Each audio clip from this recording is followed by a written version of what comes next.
सुनता था सभी यूट्यूब चैनल के, आपके भी जो मिल गया। तो लेकिन मेरे को वो जो आंटी की बात याद आई कि मोस्टली जो सत्संग होते हैं वो भी स्क्रिप्टेड होते हैं, कि बताते हैं कि लग जाएगी हाँ लॉटरी, जैसे आप बता रहे हैं। तो नहीं नहीं, वो लेकिन तो बड़ा लेकिन ये लंबा वाला मैं टॉपिक हो जाएगा, अभी वो सबको पता जी है, वो छोड़ दो, टॉपिक जी लंबा हो जाएगा।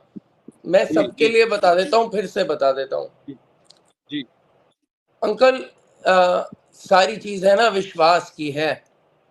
जी अब संगत इतना ज्यादा उसमें डीपली इन्वॉल्व हो गई है कि मैं बोलूंगा उन्हें कि भाई वो फेक होते हैं, बार बार बोलूंगा तो कहेंगे नितिन अंकल जी ऐसा क्यों बोलते हैं, हमारे दिल को ठेस जी पहुंचती है। ठीक है, जी जी मैं जी बता चुका हूं संगत को ऑलरेडी थंबनेल के बारे में। मैं पर्पसली जी नॉर्मल चीज लिखता हूं अपने थंबनेल में, पर्पसली जो सत्संग जी में होता है वही लिखता हूं पर्पसली। मैं भी कर सकता जी हूं वो चीज, मैं नहीं करता हूं। जी ठीक है, तो जी एक संगत ने आज से 2 साल पहले अपने सत्संग में बोला था, संगत ने बोला था, मैंने नहीं बोली वो बात, संगत ने बोली। संगत ने बोला कि अंकल इतने मैसेजेस आ रहे थे तो मैं पूरा दिन पढ़ती थी और कंफ्यूज हो जाती थी, पहले में कुछ जी और दूसरे में कुछ और। मतलब कि पहले में ये लिखा है कि तेरे सारे दुख दूर, और दूसरे में जी लिखा है कि तू बस थोड़े दिन रुक जा, सारे दुख दूर। जी जी मैं कुछ चीजें ऐसी बोलूंगा कि जो संगत को लगेगा इसको माइंड गेम कहते हैं। ये जब 90% जो चैनल्स हैं वो माइंड गेम खेल रहे हैं। 2-3 चीजें ही तो है, एक फाइनेंशियल कंडीशन, एक जी हेल्थ, एक लड़ाई जी झगड़ा, ये 3 जी चीजें हैं। जी एक फाइनेंशियल कंडीशन होती है घर में, एक मेंटली जी कुछ प्रॉब्लम होती है जीवन में, जी और एक होती है आपसी रिलेशन, हस्बैंड वाइफ, पेरेंट्स के जी साथ, जिसके भी साथ। ये जी 3 चीजों के इर्द गिर्द आपको वो सारे थंबनेल मिलेंगे, सारे थंबनेल, जी जिसमें एक में लिखा जी होगा कि बस कुछ ही दिन की बात है, देख मैं क्या करता हूं, ऐसा ऐसा सब कुछ होगा। तो इतना ज्यादा संगत कंफ्यूज हो रही थी, उनको बोला कि यार आप लोग ना एक बना लो, एक दिन का कोई भी एक टाइम चुन लो कि 12:05 पे गुरुजी मैं फोन खोलूंगी या खोलूंगा, वो मैसेज मेरे लिए, ताकि कंफ्यूजन ना हो। वो आपने पढ़ तो नितिन लिया, अंकल सही है, वो पढ़ लिया। आप तो रोज सत्संग भी अटेंड कर रहे हो, सत्संग शेयर भी कर रहे हो, बड़े मंदिर भी जा जी रहे हो, तो शुक्राना कर जी रहे हो। अब मैं जी संगत को ये बात कितनी बार बोलूं, अगर मैं ज्यादा बोलूंगा तो वो, ये आस्था की बात है, आस्था वाली जी चीज है, इस पे आप ज्यादा ना क्वेश्चन मार्क नहीं कर सकते किसी की आस्था पे। मान लीजिए कि मैं बोलूं कि आप अगर 1 किलो जल चढ़ाते हो शिवलिंग पे, तो जी आप 250 ग्राम चढ़ा दो और 750 जी ml गरीब को दे दो। जी या मैं बोलूं कि आप वो जल मत चढ़ाओ, पानी चढ़ा दो और जो दूध है जी गरीब को दे दो, पानी चढ़ा दो जी शिवलिंग पे और दूध गरीब को दे दो। तो हो जी सकता है 5 लोग उसे सही माने और 5 लोग बोले भाई तुम्हें क्या मतलब है, हमारे पैसे हैं, हम जी चलाना चाहते हैं, हमारी आस्था है। तो आस्था जी पे सवाल हम नहीं उठा सकते हैं, ये चीज ही ऐसी होती है। हमारे देश में आस्था पे सवाल नहीं उठाए जैसे। अब ये बात लोगों की आस्था से जुड़ गई है, मैं चाहकर भी, मैं जीएसबी के संगत को तो मान लो ले आऊंगा इसके दायरे में कि भाई नहीं तुम जी मैसेज वो फेक ही होते हैं, मत समझा करो। अभी एक आंटी ही बोल गई, मुझे नहीं पता कि सत्संग स्क्रिप्टेड आ रहे हैं, क्या मैं रोज नहीं बोल सकता चैनल पे? रोज बोल सकता हूँ, लेकिन जब मैं ये बात बोलूंगा तो संगत जो सुनते हैं सत्संग उनके दिल को ठेस पहुंचेगी।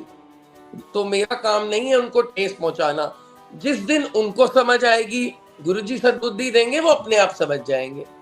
जैसे आपको ये थॉट आया कि यार वो आंटी ने बोला वो तो फेक होते हैं, स्क्रिप्टेड होते हैं, वो आप सुनेंगे ना ध्यान से सत्संग, वो वाले जी स्क्रिप्टेड वाले, जी जी आपको अंदाजा जी लग जाएगा कि वो स्क्रिप्टेड है। 5-7 दिन अगर लगातार सुन लिए तो लगभग नितिन वो अंकल, ये रिपीट ही ना तो होते हैं, फाइनेंशियल, एक जैसे ही होते हैं। सॉरी आपकी बात काट रहा हूँ, ना तो वो फाइनेंशियल था, हाँ ना हाँ, वो हेल्थ से बोल रिलेटेड बोलिए था, बोलिए। ना वो मेरा उससे था। और इंस्टाग्राम और फेसबुक पे तो मोस्टली ऐसा फर्स्ट टाइम हुआ है, मतलब जो रियल लाइफ इंसिडेंट मेरे साथ हो रहे होते हैं, जैसे रिलेशनशिप का आपको बताया था प्रॉब्लम, वही मैसेज आते थे। ये फर्स्ट टाइम हुआ है कि मतलब वो मेरे से चीज हो ही नहीं रही, कनेक्ट नहीं हो रही। भाई मैसेज कहाँ से आ रहे हैं, कौन दे रहा है Instagram sir, message, Nitin uncle ये कौन दे रहा इंस्टाग्राम, है, अरे भाई कौन लिख रहा है? गुरुजी लिख रहे हैं बैठ के मैसेज। नहीं अगर मैसेज आ गया, अरे अंकल वो मैसेज ही आपके फेवर में आएगा, वो 99% मैसेज आपके फेवर में आएगा। इसको माइंड गेम बोलते हैं अंकल, ये साइकोलॉजी है। आपके फेवर में क्यों गिरता है वो मैसेज ज्यादातर? नहीं तो रोज ऐसा है, कल बाहर निकलेगा तो तेरा एक्सीडेंट हो जाएगा, परसों काला कपड़ा देखेगा तो तेरे लिए बहुत नुकसान होगा। ऐसे क्यों नहीं आते मैसेज? ऐसे ऐसे ही यूट्यूब पे क्यों आते आते हैं हैं कि कि तेरी लॉटरी नहीं, लगने वाली है, बस 4 दिन रुक जा, तेरे रिश्ते सुधरने वाले हैं, तेरे साथ जिसने गलत किया है उसका मैं काम तमाम कर दूंगा। मैसेज ऐसे ऐसा क्यों है वो? ऐसे यूट्यूब पे भी आते हैं कि तेरे घर में एक चीज है, इसको उठा दे, या तेरे पे किसी ने ऐसे ऐसे मैसेज यूट्यूब पे आते हैं, लेकिन मैं खोलता नहीं हूँ नितिन अंकल, लिंक नहीं खोलता मैं। जितना ज्यादा इन मैसेजेस, भाई सत्संग का मतलब है संगत अपने मुंह से सत्संग शेयर करे, बात खत्म हो गई। सत्संग आपका है, चाहे ऑडियो चाहे वीडियो, उसकी कोई दिक्कत नहीं है, वो एक ही बात है। देखो ऑडियो भी है तो आपकी आवाज में ना, मेरी आवाज में जी तो नहीं जी है ना, वो आपकी जी आवाज में होना चाहिए, तभी तो वो जी सत्संग है। नहीं तो गुरुजी किताब लेके पढ़ने बैठ जाए, गुरुजी कहे ये है जी विजय अंकल का सत्संग, ये है जसमीत सिंह का सत्संग। गुरुजी ये क्यों जी। कहते थे, चल भाई खड़े होके अपना सत्संग सुना। हाँ जी सुना हाँ है जी ना पुरानी संगत के मुंह से? तो हाँ जी हाँ गुरुजी जी को नहीं हाँ जी पता? हाँ जी गुरुजी को पता है ना हाँ उनके जी सत्संग। हाँ जी तो गुरुजी को पता है उनके सत्संग, और संगत को क्यों कह रहे हैं गुरुजी? इसलिए कह रहे हैं कि क्रेडिबिलिटी होती है संगत जब बोलती है। जी गुरुजी बोलने लगे कि अपनी तारीफ खुद ही करे जा रहे हैं गुरुजी, तो भैया जो नई संगत आई, नया बंदा आया, वो कहेगा यार ये कैसा गुरु है, ये तो अपनी तारीफ खुद कर रहा है, ये तो गड़बड़ वाला राइट। काम है। तो वो संगत से बुलवाएंगे, और संगत, अब उसमें भी आप पुरानी संगत के सत्संग सुनो, आदि संगत बोलती थी कि हमें लगता था ये गुरुजी के ही बंदे हैं जो तारीफें कर रहे हैं। आप पुरानी संगत को जी सुनोगे तो ऐसी बात मिलेगी। तो कहते फिर हमने इंक्वायरी करी, फिर हम उनके पीछे गए, हमने पूछा, तब मतलब उसके भी बड़ी देर बाद तसल्ली हुई उन्हें कि नहीं नहीं ये तो जेन्युइन गुरु हैं, जब अपने साथ कुछ उन्हें बेनिफिट मिला। सत्संग का मतलब सीधी एक बात, अब आवाज आप लोगों को उठानी है, वहम में आप लोगों को ये उठानी है, भाई सत्संग है, आप संगत का सत्संग शेयर करिए, उस प्लेटफॉर्म पे जी आपको लिखना है। Once in ji a while हो सकता है, मान लीजिए हफ्ते में एक दिन मैंने कहा कि चलो यार आप लोग मेरे मुंह से सुनना चाहते हो, हफ्ते में एक दिन मैं आपको सत्संग सुना दूंगा। किसी किसी का जी रिटर्न में आ जाता है सत्संग। भाई आज की जी डेट में इंटरनेट पे सब फैसिलिटी अवेलेबल है, ऑडियो भेजना बहुत जी आसान है, वीडियो भेजना बहुत आसान है। तो ये आप लोगों को क्वेश्चन मार्क नहीं समझ में आता इतना बड़ा कि ये क्यों ऐसा हो रहा है कि वो चैनल का एडमिन अपनी आवाज में ही सत्संग कर रहा है? सोचिए, इस बारे में सोचिए कि सातों दिन नितिन अंकल आके अपनी आवाज में ही क्यों सत्संग करेंगे? कोई रीजन नहीं है ना इसके पीछे।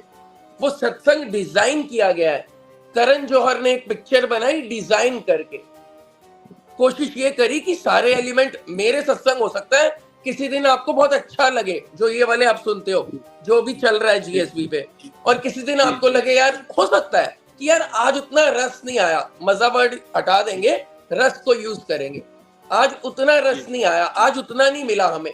वही तो है सत्संग, कभी बहुत ज्यादा मिलेगा, कभी थोड़ा सा मिलेगा।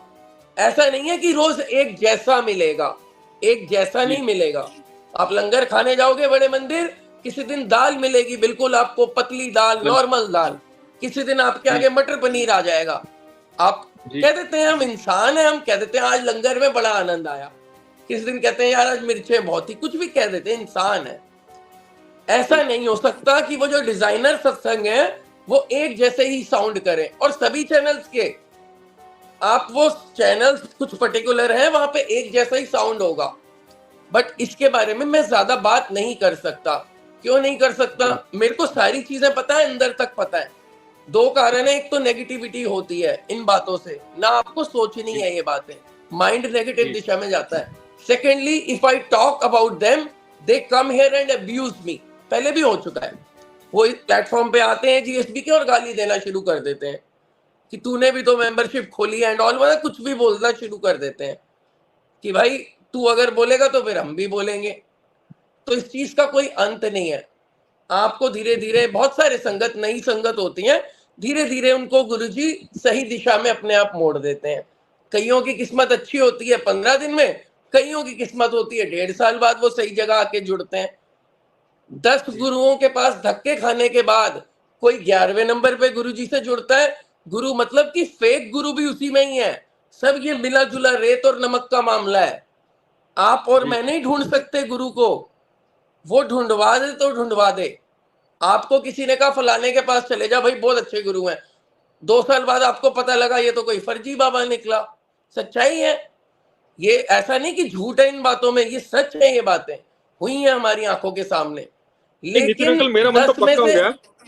हाँ जी, मेरा मन पक्का हो गया, मैं तो कहीं नहीं जाऊंगा, मेरे को तो अपना फाइनल गुरु नहीं यही नहीं मिल गए हैं, आपकी मैं तो बात कहीं नहीं नहीं कर रहा जाऊंगा। अंकल, आपके अकेले की नहीं ना, मेरी बात है ना आपकी बात है, ये पूरे संगत की बात। बात एक जनरल टॉपिक चल रहा है। अभी एक जी वीडियो जी चल रही है इंस्टाग्राम पे, मुझे एक संगत ने भेजी है। वहां पे एक आदमी शराब का ग्लास रखा हुआ है और गुरुजी जैसे उसने मतलब चोला पहना हुआ है, गंजा सा कोई बंदा है, पता नहीं कौन, और उसमें लिखा हुआ है जी कि यही है तुम्हारा गुरु बाबा। नीचे गुरुजी की फोटो डाल रखी है, छोटी फोटो सी लगा रखी है गुरुजी की, और किसी लेडी के साथ वो बैठा है, मतलब कपड़े वगैरह नहीं पहने हुए, और बड़ा गलत तरह से बात कर रहा है। इंस्टाग्राम पर एक रील बहुत वायरल हो रही है। जिनको हाँ जी नहीं हाँ जी। पता है गुरुजी के बारे में, 2007 में चोला छोड़ दिया है गुरुजी ने, और वो बंदा कोई और है, गुरुजी कोई और है। लेकिन अंकल सबको तो नहीं पता ना गुरुजी का, वो कैमरा बड़ी दूर जी से लगा हुआ है। अगर दूर से कोई देखेगा, गंजा सा बंदा है, गोरा सा है, वो मान लेगा कि भाई यही होगा कोई इनका ये बिल्कुल जो चल रहा है बाबा। बिल्कुल। कहते यही है तुम्हारा, लिखे कमेंट पढ़े हैं मैंने। बिकॉज उनको इतना पता नहीं है, वो कहते हैं कि भाई हम क्यों तुम्हारे उसमें डीप में जाएं, हम क्यों सुने तुम्हारी बात। जी हम अगर उसे कहते जी हैं कि यार हमारी बात तो सुन, हम संगत है, वो कहते हैं हम नहीं सुनते, फर्जी है ये। जी समझे आप मेरी बात? हाँ। जी तो जी संगत को बेवकूफ बनाना तो बहुत आसान है। 2 मिनट परेशान होती है संगत, आप 2 मिनट 1 मिनट में बेवकूफ बना लो। परेशान लोग ही जाते हैं भगवान के पास, गुरुओं के पास। कोई बहुत खुशी वाले लोग तो क्लब में जाते हैं, जी। बर्थडेज में, शादियों में जाते हैं। गुरु के पास तो परेशानी में जाता है इंसान। तो नितिन अंकल मैं इंस्टाग्राम फेसबुक के मैसेज पे तो कोई भी ध्यान ही ना दूं ना, अभी फाइनल बात ही अब पूछ रहा वो हूँ आपसे। आपके आपके ऊपर है। मेरे से पूछोगे नहीं मैं एडवाइस, इग्नोर आप करता हूं, एडवाइस। मेरे से पूछोगे I ignore all the messages. खूब बना रहा है संगत को, बना रहे हैं बिल्कुल लोग। बिल्कुल। संगत ठग जाती है, फिर मेरे को मैसेज आ जाते हैं हमें ठग लिया जी। भाई मैं क्या करूं ठग लिया? मैं तो तुम्हें यहाँ से बता सकता हूँ। एक आंटी थी, उन्होंने बोला मैं ऐड हुई हूँ, मेरी किसी से बात हुई है। मैंने उनको कहा आंटी आंखें खोलकर कान खोलकर बात करो, चाहे वो गुरुजी की संगत भी हो। जी बिल्कुल अंधे होके विश्वास नहीं करना है किसी पे, किसी पे भी नहीं जी करना है। और आपको अपना डायरेक्ट कनेक्शन बनाना है गुरु के साथ। जी बस यहाँ पे तो हम, अब आपका एक्सपीरियंस है वो आपने शेयर कर दिया। हमारे जीएसबी प्लेटफॉर्म पे सब कुछ क्रिस्टल क्लियर है। यहाँ पे तो जी संगत आ रही है, अपनी बात रख रही है, या ऑडियो में आ रही है संगत। अब जी वहां पे अपने दिल को तसल्ली देनी है तो फिर पढ़ते रहो मैसेज, पूरा दिन वही करते रहो, खेलते रहो वही, जी पूरा दिन करो वो। हर 2 मिनट में मैसेज खोलो, एक नई चीज आपको पढ़ने को मिलेगी। ये वही हो रहा है जी। कि 10 बार जय माता दी लिख, नहीं तो तेरे घर से एक बंदा निकल जाएगा। आते थे मैसेज? मैं नहीं लिखता, मैं नहीं लिखता सर। आते थे ना मैं नहीं लिखता अंकल, सर। शुरू में तो हाँ लिखते जी हाँ थे। जी। अब नहीं आप नहीं, शुरू अब कभी की नहीं बात लिखा। कर रहे हो। नहीं नहीं, आते कभी थे नहीं ना लिखा मैंने। मैसेज? नहीं लिखा तो मैसेज मैंने आते भी नहीं, थे। मैं कह रहा हूँ आते थे। जी दोस्त यार हमें फॉरवर्ड करते थे, आज से 10 साल पहले की बात है। जी अब पता जी नहीं जी। आते हैं नहीं आते। वो क्या व्हाट्सएप था? पे आते थे। तो वो सोचो ना क्या व्हाट्सएप पे था वो। अभी भी आप देखोगे, एक इसका अलग से एग्जांपल ऐसे देखोगे कि वहां पे लिखा होता है, राम भगवान की फोटो लगा दी, गुरु नानक देव जी की लगा जी दी, कि तुम इन्हें नहीं लाइक करोगे, इन्होंने तुम्हारे इतने काम किए, ऐसा कुछ लिख देते हैं कि इंसान मजबूर हो जाता है लाइक का बटन दबाने के लिए, मजबूर हो जाता है। मैं तो भैया अपने सत्संग में भी कहता हूं, अच्छा लगे तो लाइक कर देना, नहीं तो मत करना, जी जबरदस्ती नहीं है। हाँ, जी तो ये आपको अवेयर होने की जरूरत है। इसमें गुरुजी की क्या गलती है? जब हम, भाई गुरुजी नहीं कह रहे हैं ऐसे करो, हम जब उल्टे चक्करों में जा रहे हैं, आपको डायरेक्ट कनेक्शन बनाना है। चाहे वो आप सत्संग सुनते हुए जीएसबी में 1 घंटा बैठो, आंखें बंद करो, नहीं बने आपका डायरेक्ट कनेक्शन, तो फिर आप बताना। बनाना तो डायरेक्ट ही है ना आपने। अब बिल्कुल आपका बिल्कुल। कनेक्शन मैं थोड़ी हूं, मैं नहीं हूं। जी वो हो सकता है कि एक जरिया बना दें गुरुजी तार जोड़ने का, जी लेकिन कनेक्शन जी गुरु से बनाना है, मेरे से नहीं। कोई कोई संगत जी कहते हैं कि मेरे से बना ले कनेक्शन। भाई मेरे से बना के क्या होगा?